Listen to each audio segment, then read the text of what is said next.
জাতিসংঘের ৭৯তম সাধারণ অধিবেশনে প্রথমবার সরকার প্রধান হিসেবে বক্তব্য রাখেন শান্তিতে নোবেলজয়ী অর্থনীতিবিদ ও অন্তর্বর্তী সরকারের প্রধান উপদেষ্টা ডক্টর মোহাম্মদ ইউনূস। শূন্য দারিদ্র,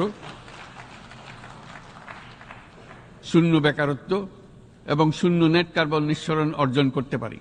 প্রধান উপদেষ্টার ভাষণের প্রশংসা করে অর্থনীতিবিদরা বলছেন, সরকারের মূল লক্ষ্য শক্তিশালী অর্থনীতি ও ন্যায়ভিত্তিক সমাজ ব্যবস্থা প্রতিষ্ঠা। যে ৩-০ ধারণা তিনি তুলে ধরেছেন সেটি দারিদ্র্য ও বেকারত্ব দূর করতে সহায়ক হবে বলে মনে করছেন তারা। বাংলাদেশের প্রসঙ্গ তিনি এনেছেন যে প্রায় ২.৫ মিলিয়ন মানুষ, মানে বিশেষ করে যে তরুণ, তারা আসলে শ্রমবাজারে ঢুকেন এবং তারা আসলে কাজ পান না। তো সুতরাং তারা নিজেদেরকে কাজ না খুঁজে বরং যে যদি তাদের নিজেদেরকে উদ্যোক্তা হিসেবে রূপান্তর করেন, তাহলে সেই ক্ষেত্রে তখন সেটা সামাজিক অনেক সমস্যার সমাধান করবে। এই অর্থনীতিবিদের মতে বিশ্ব দরবারে ডক্টর ইউনূসের গ্রহণযোগ্যতার কারণে বাংলাদেশে বিদেশি বিনিয়োগ বাড়ছে। বাংলাদেশের বিষয়ে কিন্তু অত্যন্ত ইতিবাচক। পুরো বিশ্বই এখন মোটামুটি ভাবে বাংলাদেশের যে সমস্যাগুলো সেগুলো সম্পর্কে মানে তারা অবহিত এবং তারা যার যার জায়গা থেকে আসলে বাংলাদেশকে সহযোগিতা করতে চান। গাজায় ইসরায়েলি বর্বরতার নিন্দা এবং ইউক্রেন যুদ্ধ অবসানের আহ্বান জানিয়ে ডক্টর ইউনূসের বক্তব্য সময়োপযোগী বলছেন বিশ্লেষকরা। তবে এক্ষেত্রে বিশ্ব নেতাদের সদিচ্ছার অভাবের কথা তুলে ধরেন তারা। গাজায় গণহত্যার কথা বলেছেন, ইউক্রেনের যুদ্ধের কথা বলেছেন, জলবায়ু পরিবর্তনের কথা বলেছেন। এই কাজগুলো করতে যে ধনী দেশগুলোর যে এগিয়ে আসা উচিত, ধনী দেশগুলোকে যে ভূমিকা নেওয়া উচিত, সেটি কিন্তু আমরা দেখছি না। জনস্বাস্থ্য ব্যবস্থায় অর্থায়ন, গবেষণা উন্নয়ন ও ভ্যাকসিন উন্মুক্ত করার আহ্বান জানিয়েও অধিবেশনে সাড়া ফেলেন ডক্টর ইউনূস। এবং সকল ভ্যাকসিনকে মেধাস্বত্ব অধিকার মুক্ত ঘোষণা করার ব্যাপারে ঐক্যমত্য গঠন। ইকরামুল কবির, ইন্ডিপেন্ডেন্ট নিউজ, ঢাকা। গোপালগঞ্জের মিয়া নুজাতুল হাসান কাজ করতেন একটি বেসরকারি টেলিভিশনে, সম্পাদনা করেন ক্যাম্পাস ভিত্তিক একটি ওয়েবসাইট। তিনি সাবেক এসবি প্রধান মনিরুল ইসলামের স্ত্রী, অতিরিক্ত সচিব শায়লা ফারজানার চাচাতো ভাই। তবে মনিরুলের বিরুদ্ধে সংবাদ প্রচারে তার উপর ক্ষিপ্ত হন ফারজানা। নুজাতুল জানান, ওই সংবাদের সঙ্গে তার কোনো সংশ্লিষ্টতা ছিল না। তার অভিযোগ, ২০২১ সালের ৩১ মে তাকে তুলে নিয়ে ৫ দিন আটকে রেখে নির্যাতন করে ডিবি। সেই দৃশ্য ভিডিও কলে দেখানো হয় ফারজানাকে। পরে মুচলেকায় মুক্তি দিলেও ২ মামলায় জেল খাটতে হয় বছরখানেক। তখন আসলে বিভিন্ন জায়গায় গেছি, কেউ কিন্তু আসলে হেল্প করতে চায় না। এখানে একটা বিষয় বলে রাখা বলে যে এই যে কাজী যে শফিক, উনি যখন ডিবিতে ছিল, ডিবিতে মনিরুল ইসলামদের রিলেটেড যত ঘটনা ঘটছে এটাকে তারা একটা পারিবারিক টর্চার সেল বানাই ফেলাইছিল। কিছু হইলেই কাজী শফিককে দিয়ে তাদের লোকজন মানে করে ধরাই নিয়ে আসতো, আইনে এখানে মনে করেন টর্চার করতো।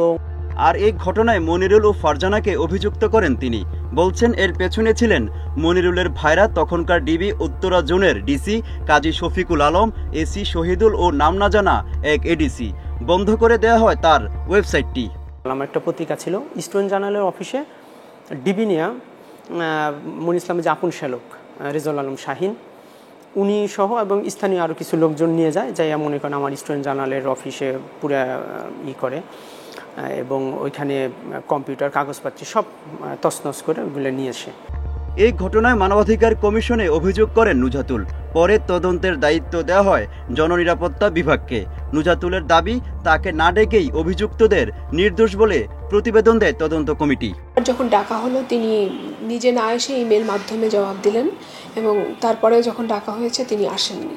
ঠিক আছে, এটা এই প্রতিবেদনে আছে এবং তারা কপি সংযুক্ত দিয়েছেন। বিশেষ করে আইন শৃঙ্খলা রক্ষাকারী বাহিনীর বিরুদ্ধে যদি কোনো অভিযোগ থাকে, সেক্ষেত্রে কমিশন সরকারের নিকট শুধুমাত্র প্রতিবেদন চাইতে পারে।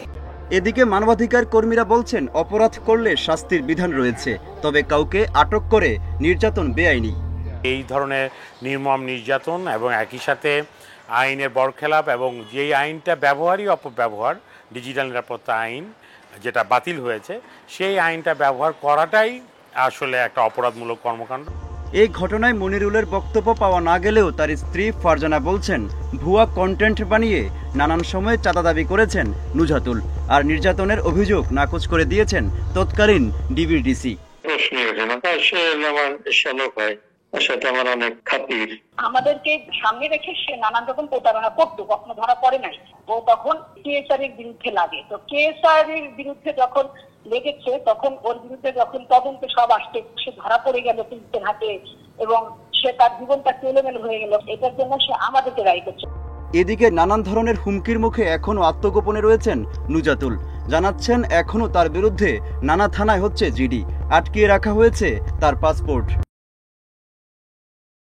Muhammad Omar Faruk, Independent News, Dhaka. নীল জলরাশির মাঝে প্রকৃতির অপরূপ নৈসর্গিক রূপ নিয়ে প্রবাল দ্বীপ সেন্ট মার্টিন বাংলাদেশের পর্যটনের অন্যতম জনপ্রিয় গন্তব্য। মিয়ানমারে সংঘাতের জেরে গেল ডিসেম্বর থেকে এই দ্বীপে পর্যটক নিয়ে জাহাজ চলাচল বন্ধ রয়েছে।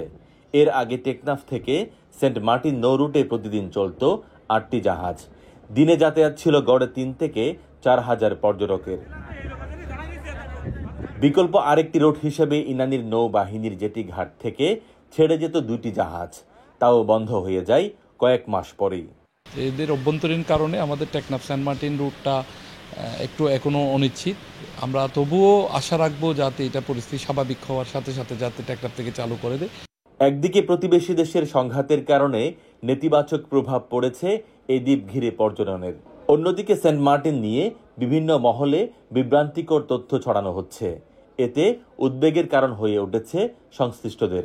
ব্যাপারটা এমন যে বাংলাদেশে একমাত্র প্রবাল দ্বীপ এবং এখানে সবাই যেতে ইচ্ছুক। আমরা দেখতে পাচ্ছি সোশ্যাল মিডিয়া সহ বিভিন্ন মাধ্যমে কিছু বিভ্রান্তিমূলক তথ্য যেগুলো আগেও ছড়িয়েছে, এখনও আবার এগুলো পুনরাবৃত্তি হচ্ছে। আমরা চাই ওদিকে না গিয়ে যাতে পর্যটকদেরকে সুস্থভাবে সুন্দরভাবে সেন্ট মার্টিন ঘুরিয়ে এনে বাংলাদেশের রাজস্বকে কিভাবে বৃদ্ধি করা যায়। কবে নাগাদ খুলতে পারে দ্বীপটিতে পর্যটক যাওয়ার নৌ রুট জানতে চাইলে কথা এড়িয়ে যান প্রশাসক।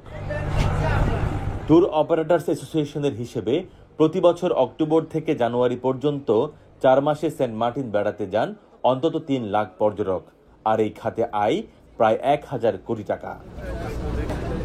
তৌফিকুল ইসলাম, ইন্ডিপেন্ডেন্ট নিউজ, কক্সবাজার। সরকারের পট পরিবর্তনের পর গেল 6 আগস্ট থেকে কার্যক্রম শুরু হলেও সিলেট জেলা ও মহানগর নিম্ন আদালতে অর্ধশতাধিক পাবলিক প্রসিকিউটর আদালতে আসছেন না। আওয়ামী লীগ সরকারের মেয়াদে নিয়োগপ্রাপ্ত এসব আইন কর্মকর্তার অনুপস্থিতিতে বিচারের কাজ অনেকটাই স্থবির হয়ে পড়েছে। আইনজীবী নেতারা বলছেন পিপি এপিপিরা আদালতে না আসায় বাড়ছে মামলা জট, ব্যাহত হচ্ছে বিচারিক কাজ। তারা অনেকেই আমাদের পরিবর্তনের পর থেকে আমাদের আদালত অঙ্গনে অনুপস্থিত আছেন, যার কারণে আমরা দেখতে পাচ্ছি যে মামলাগুলো যেগুলোর বিচারিক কার্যক্রম নিয়মিত চলছিল, সাক্ষী চলছিল, বিচারের পর্যায়ে ছিল, সেগুলো মারাত্মকভাবে বিঘ্নিত হচ্ছে। অনেক আইনজীবীর অভিযোগ বিগত দিনে সরকারের আজ্ঞাবহরদেরই পিপি এপিপি হিসেবে নিয়োগ দেওয়া হয়েছিল। সরকার পরিবর্তনের সাথে সাথেই তারা উধাও হয়ে গেছে। আজকে অফিসগুলা খালি পড়ে আছে, তাদের অফিসগুলাতে তারা আসছে না, তাদের কর্মকাণ্ড তারা পরিচালিত করছেন না, যে কারণে আজকে বিচারপ্রার্থী জনগণ তাদের বিচারপ্রার্থী ব্যাহত হচ্ছে। তদবিরে নয়, যোগ্যতা ও মেধার ভিত্তিতে সরকারি কৌশলী নিয়োগের দাবি সাধারণ আইনজীবীদের। এখানে অবশ্যই মেধার বিষয়টা যাচাই করা এবং অভিজ্ঞতার বিষয়টা যাচাই করা জরুরি এবং সততার বিষয়টা যাচাই করা জরুরি। এই 3টা বিষয় সমন্বয় ঘটিয়ে মূলত একজন পাবলিক প্রসিকিউটর বা গভর্নমেন্ট প্লিডার নিয়োগ দেওয়াটা অবশ্যই জরুরি।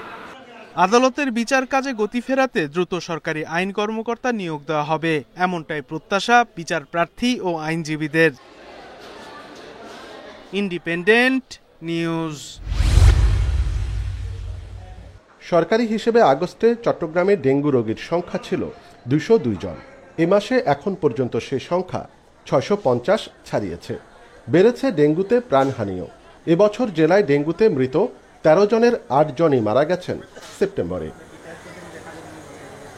বিশেষজ্ঞরা বলছেন এ মাসে চট্টগ্রাম সিটি কর্পোরেশনের কোতোয়ালি, বাকলিয়া ও বায়েজিদ থানা এলাকা হটস্পট হিসেবে চিহ্নিত হয়েছে।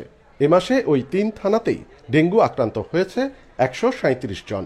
ডেঙ্গুর সংক্রমণ রোধে এখনই হটস্পট ঘিরে 3 ধরনের কার্যক্রম চালানোর পরামর্শ বিশেষজ্ঞদের, যার মধ্যে রয়েছে উড়ন্ত মশা নিধন, লার্ভা ও মশার উৎপত্তিস্থল ধ্বংস করা।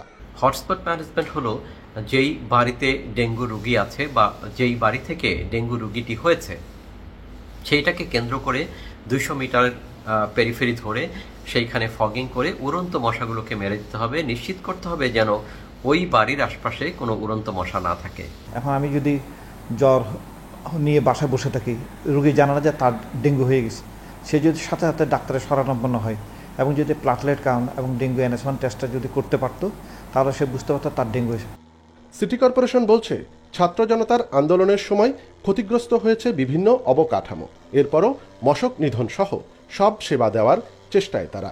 5ই আগস্টে সময়ে আপনার অনেকগুলা কাউন্সিল অফিস ক্ষতিগ্রস্ত হয়েছে এবং এগুলো অলমোস্ট সবগুলাই কোনো না কোনোভাবে ক্ষতিগ্রস্ত হয়েছে, কিন্তু কয়েকটি হচ্ছে একদম শুধুতে দেওয়াল ছাড়া আর কিছু নাই। আমরা এগুলোই এখন আবার কনস্ট্রাকশনের কাজগুলো করছি। ডেঙ্গু প্রতিরোধে সবাইকে সচেতন হওয়ার আহ্বান বিশেষজ্ঞদের। অনুপম শীল, ইন্ডিপেন্ডেন্ট নিউজ, চট্টগ্রাম।